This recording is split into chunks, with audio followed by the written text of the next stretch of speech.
The Yu-Gi-Oh community's biggest myths debunked. Let's talk about it. So, as you guys already know, I've been playing Yu-Gi-Oh for 20 plus years, and it is 20 plus years of playing this card game. I done seen it all, been through it all, and I've noticed a lot of things that people have myths on that I plan on debunking in this video right now. If you guys are new here, my name is Rogue Hero. I do competitive content, vlogs, deck profiles, the typical stuff you'll find on most YouTubers' channel. But I think what makes me unique in comparison to a lot of other YouTubers, I do focus on my rants and my general discussions. That's usually my bread and butter for my channel. And I think this is a really good topic to go over because, there's a lot of things I be hearing about Yu-Gi-Oh players, the Yu-Gi-Oh community, and I just want to just say it's bullshit. In all honesty, a lot of this is BS. And I'm gonna start off with card shops stanking up the place. Now, I know some people have some really smelly people at their car shop. I get that. I myself, as a Chicagoan, I've been in car shops and I've been around people in car shops that smell like straight up shit. However, I will say, in comparison to the early 2000s, in comparison with the pre-C19 to now, it's 10 times better. I think I go to the car shop twice a week, and I've been doing this consistently for the past, give or take, 6 months, 7 months. But usually I try to go at least once a week, every other week, things like that. And I can count on my hand the number of times I've went in there and I'm like, whoa, what is that stinking smell? Now, what you will smell in car shops, not pointing out any particular shops and or names, you might smell some ganja. And I know ganja is something that bothers a lot of people. So if you're a person who's bothered by ganja, that's perfectly understandable. If you're a person who's bothered by cigarettes, that's perfectly understandable. The car shop does have a majority of older players playing. Even on my channel, I looked at my analytics. Most of my subscribers are 25 to 34. So that lets me know that most people who play Yu-Gi-Oh may partake into some recreational activities. You may even smell a little alcohol every once in a while. A lot of people come play cards, they fresh off work, they tired. But to somebody like me who does partake in those recreational things, it don't bother me as much. But I think the biggest myth people say is, oh my God, it smells like poop. It smells like you ain't washed your butt. Yu-Gi-Oh soap, get some soap, wash your ass. I get that part. I understand it. But I gotta call a spade, man. I don't see that a lot at the car shop. Maybe one or two guys every once in a while might have an off week. Hey, we're men. Things happen. Sometimes people might forget to put deodorant on. It's happened to the best of us. Happened to me a few times in the past. Not at locals, but like in different environments. I had to go home or go to the store, do that, get some Axe, spray yourself down at least till you get a shower. And then, a lot of the time, I think it's just blown out of proportion. I think that was just a meme that kind of got out of control. And I think it's just a lot of veterans who remember how things used to be back in the day. Now, like I said, once again, I'm speaking from my own experience in Chicago. A lot of people in my car shops don't smell. Like I said, maybe one or two people, that's it. Some people may come on this video and disagree with me in the comment section down below. I don't smell people like that. Maybe I need to get my nose checked. I'm just giving you guys my personal opinion, and I think that's one of the things that's really a crock of shit, if I'm being honest.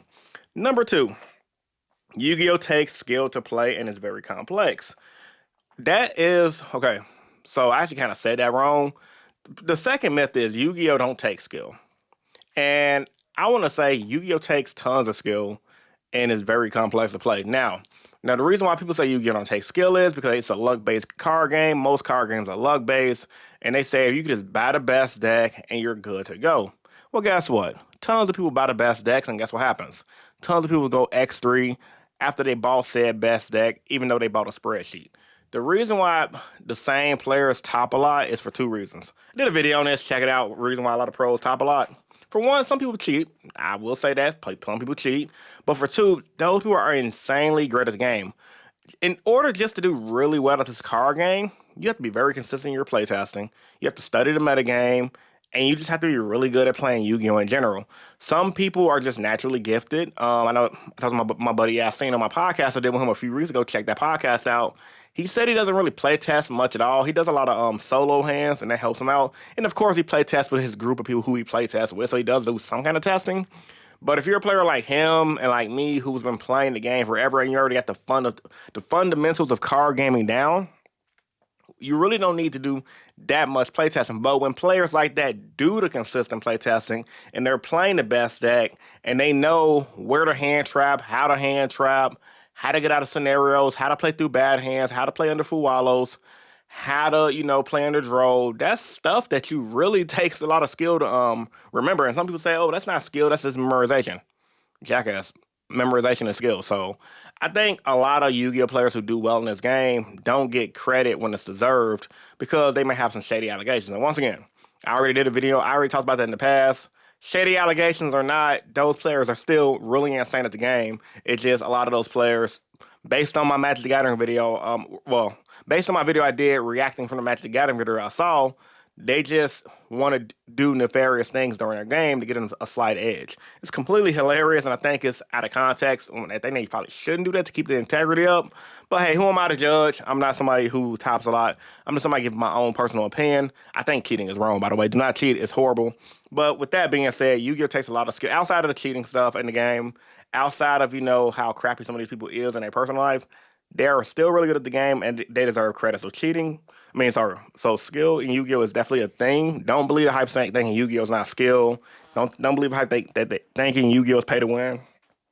Now, I think, House of Champs said something on one of his older videos. Yu-Gi-Oh is pay to do well. I can agree with that sentiment where it's like, you do need the best cards to do well, but at the same time, like, you can have the best cards and still suck with the deck. It's the reason why when some people play somebody with, let's say, a Malice deck, and that player, you beat that one player all the time because they're not that good at the deck. And then you go against a well-known player with the Malice deck and get smoked.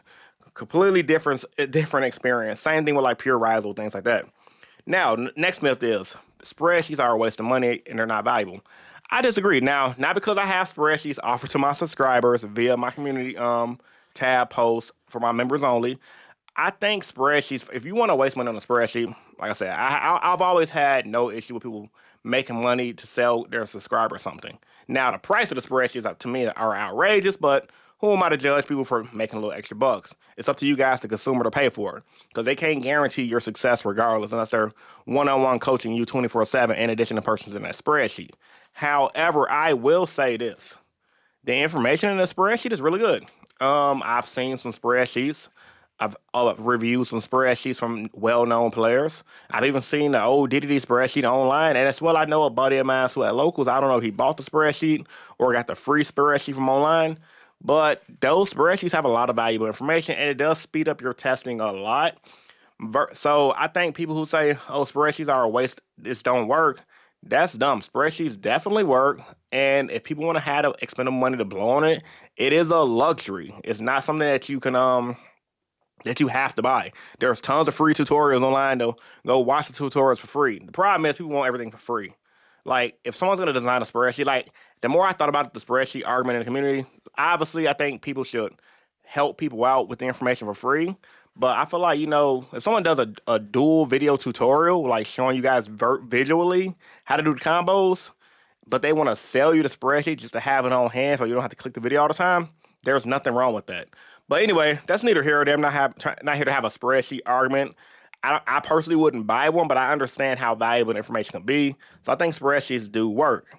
Next up, creativity isn't dead, man. So a lot of people like talk about in the Yu-Gi-Oh community, creativity is dead. These decks build themselves. And while that is a certain thing, it's not 100% true. For example, my boy David just won regionals with Blue Eyes Fiendsmith.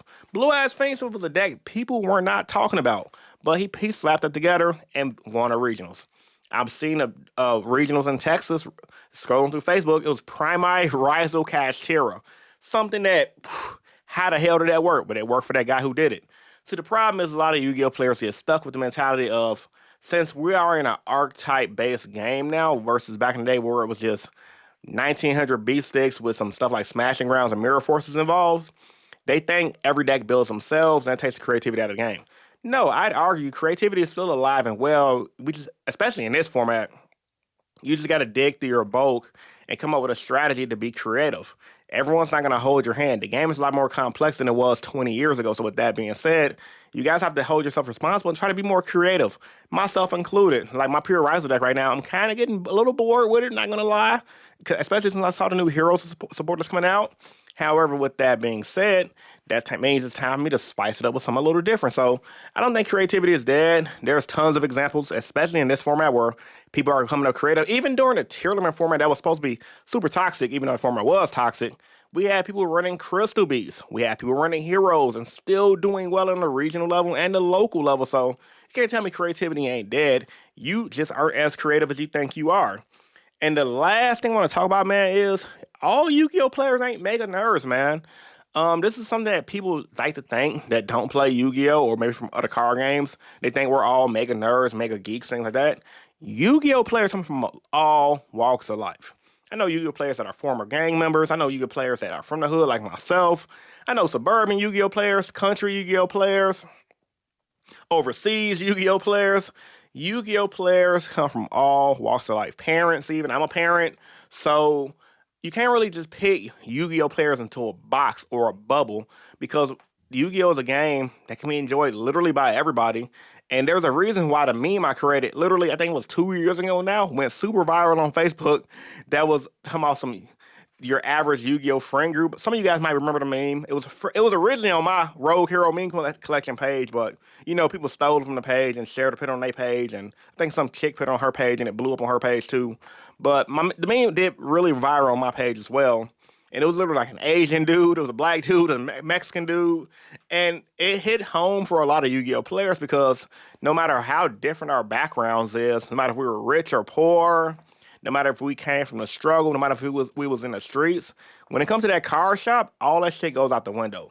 To me, the Yu-Gi-Oh community reminds me a lot of the gym community because the gym community has a lot of the same people in it. Some people think, oh, people who work out are dumb, and that's completely from the truth. A lot of people who work out are very intelligent.